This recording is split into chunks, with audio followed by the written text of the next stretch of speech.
এই ভিডিওতে আমরা দেখার চেষ্টা করব কিভাবে আমরা আমাদের ডোমেইন রিমুভ অথবা রিপ্লেস করে ফেলতে পারি। সো প্রথমে আমরা আমাদের ড্যাশবোর্ড থেকে ডোমেইনে চলে যাব। ডোমেইনে যাওয়ার পরে দেখতে পাচ্ছেন এখানে কিন্তু আমার কিছু কাস্টম ডোমেইন রয়েছে, সাবডোমেইন রয়েছে। সাবডোমেইন যেহেতু ফ্রি আমাকে কিউকমার্স দিয়েছে, সো এটা আমরা রিমুভ করতে পারবো না। এটা চাইলে আমরা এডিট করতে পারবো। এডিট করে আমরা অন্য কোনো সাবডোমেইনে যেতে পারি, কিন্তু রিমুভ করতে পারবো না, রিপ্লেস করতে পারবো। আমরা চাইলে কিন্তু আমাদের যে কাস্টম ডোমেইন অ্যাড করেছি সেটাও কিন্তু এডিট করে আমরা অন্য ডোমেইন অ্যাড করতে পারি।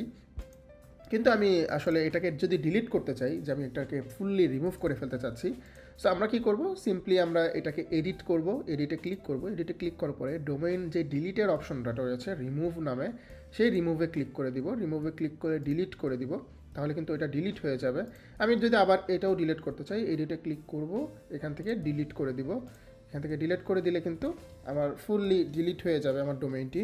সো ডোমেইনটি ডিলিট হয়ে গিয়েছে এবং আমার কিন্তু এটা সাবডোমেইনটা কিন্তু প্রাইমারি হিসাবে সেট হয়ে গিয়েছে। আপনি দেখতেই পাচ্ছেন আমার সাবডোমেইনটা কিন্তু এখন প্রাইমারি হিসাবে সেট হয়ে আছে। সো এবার যদি আমি আবার আমার সাবডোমেইনে একবার ভিজিট করে ট্রাই করি, তাহলে একটু ক্যাশ হয়ে আছে হয়তো, সো আমার একটু টাইম লাগবে হয়তো। সো এরপরে আমার ক্লিয়ার হয়ে যাবে সব ক্যাশ। অথবা আমি যদি একটু ইনকগনিটো দিয়ে ট্রাই করি,